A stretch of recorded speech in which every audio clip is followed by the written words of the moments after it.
Welcome back to A to Z here on Locked On Sports Atlanta. Free on YouTube, wherever you search or get your podcast, search for Locked On Sports Atlanta. Follow us on Twitter at Locked On ATL. I'm at Mark Zinno, MarkZinno. Please engage with me on Twitter. Let me know what you think of the show. I'd love to have more discussions with you guys about each of these segments we do each day here on Locked On Sports Atlanta. Of course, check out the entire lineup, Hitting Hard with John Chuckery, ATL Day Ones with Tanitra Batiste and Jarvis Davis, the Braves Postcast with Grant McCauley. We just heard from Brad Rowland of Locked On Hawks and, of course, Aaron Freeman of Locked On Falcons. We'll talk to him again before the NFL draft coming up. But our entire team here at Locked On Atlanta, a big part of what we do is you guys. So please, I'd love to hear from you on Twitter at Mark Zinno.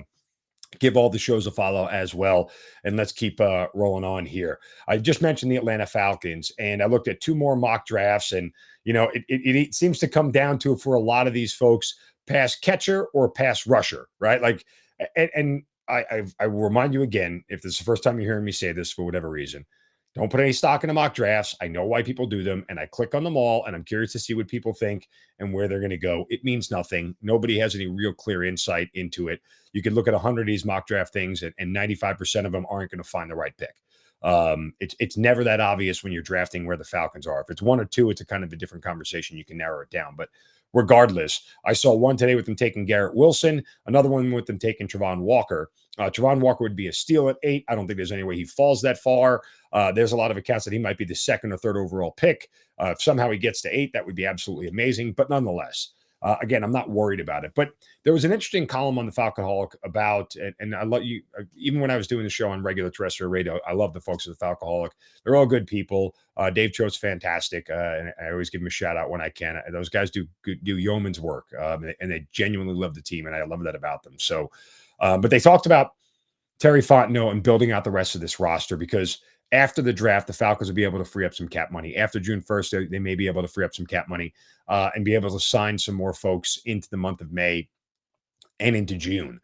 And there still are a lot of notable free agents out there. And I am very curious to see what happens with the rest of this roster. It may go unnoticed, and I'm keeping my fingers crossed, at least optimistically, that it may go unheralded about the job that Terry Fontenot is going to do putting together this roster, and how Arthur Smith is going to do coaching up this roster along with Dean Pease and everybody else. Because I think it's an easy, lazy idea to just go, well, the Falcons are going to be bad. There's no way around it. And that's probably right. It's probably accurate. But that said, you have to kind of dig a little bit to figure out the quality of these moves and start to look bigger picture beyond 2022 and figure out how some of these moves may play out over the course of the next year plus to really grade the quality of them. And finding a couple of players this year that may help you next year is part of this whole thing. And so I'll keep my fingers crossed optimistically that Terry Fontenot can do that and sign some guys in free agency, whether it's somebody like Akeem Hicks or maybe another offensive lineman, Eric Flowers, whoever it may be on the cheap. They can get these guys on 1-year deals and see what happens and sort of see if they can create some sort of relationship where they have a building block for 2023 and beyond. Again, the only thing I am against is them taking a wide receiver at 8. Everything else to me is on the table. I think everything else is valid. I'd have a hard time believing that anybody else would be a bad pick. The more I think about it, I still lean on going offensive tackle. I think you need your bookends. I think you need a way to protect the young quarterback whenever you decide to take him and start him, because it's coming somewhere. And putting the offensive line in place is always a smart move first before you draft the rookie quarterback. All that said, again, I know that there are needs everywhere else. And oh, by the way, I'll say this much too. I still don't think Grady Jarrett is on the roster come week 1. I think there's still a trade coming. And I think Grady really has to weigh out and what they're kind of waiting on. One, I think, with a post-June 1st deal, it changes things beneficially for the Falcons. But two, Grady really has to weigh out how much he wants to be in Atlanta, because his mom is here. A lot of his charities and foundations are here. He loves it here from a social standpoint, loves the city and the town. He's very comfortable here. Whether he wants to be here or he wants to go win, because he knows, I think at this point, his career may be over before the Falcons are back in contention for a Super Bowl. And maybe he stays. Maybe he wants to stay. Maybe the Falcons can work out a long-term deal. But my hedge would be that he's not on the roster in week 1. And I just don't see it. If they were to get a first round pick for him next year, I'd absolutely do it. I would 100% take a first round pick for Grady Jarrett next year and make it a post June first move and try to spread out some of the dead money that they may have for him, which isn't going to be all that much, all things considered, when you're paying 45 million dead for your quarterback.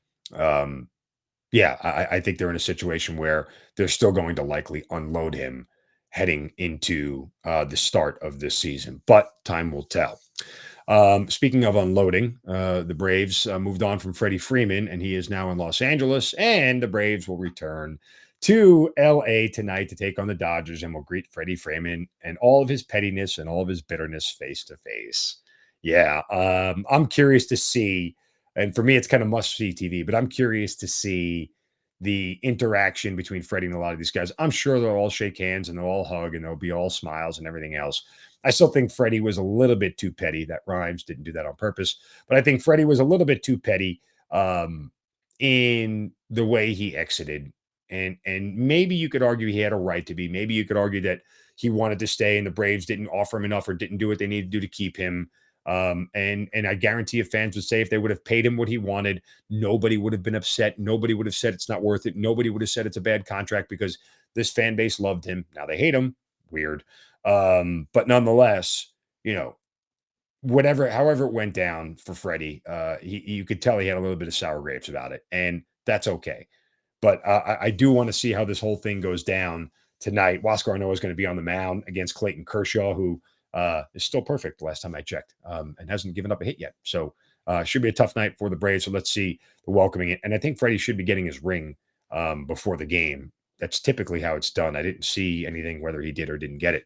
The other big news for the Atlanta Braves is that Ronald Acuña has a date on the calendar, getting ready to come back. He's beginning a rehab assignment Tuesday in Gwinnett, as they're in Jacksonville. And he looks like he'll be back in the lineup May 6th. This, according to Brian Snitker, when the Milwaukee Brewers come to town at Truist Park. So they have put a date on the wall for Ronald Acuña to get back. And now that we know a date and we have a definitive date, I can literally just kind of ignore everything. I can ignore what happens at the top of the lineup at this point in time. And oh, by the way, Albies has been great. And just wait till Acuña gets back and see how things go. And he's going to miss a month of the season. That's fine. That's more than enough time for the Braves to recover. They shouldn't be in that big. They're not going to be 7 games out by the time Acuña, right? They're not going to be 7 games out by the time Acuña gets back. So they should be fine. And once he gets back, I'm not expecting everything to explode all at once, but I am expecting things to normalize and level off. And you'll start to see this offense look a little bit more like we expected it to. And oh, by the way, when the hell did that kid get back so soon? Tore it, what, in July? And he's back in May. Man, these athletes are freakish. So excited. Let's must see TV tonight. Let's watch. And let's make sure that we get Acuña back in the lineup sooner rather than later. We're going to get Grant McCauley on this week as well to talk a little bit more about the Braves. So we'll do all that right here on A to Z. I hope you guys have a wonderful Monday. And we will be back tomorrow to do this all over again right here on A to Z on Locked On Sports Atlanta, free on YouTube and wherever you get your podcasts. Search Locked On Sports Atlanta. You guys have a great day. Don't forget to crap from anybody. See ya.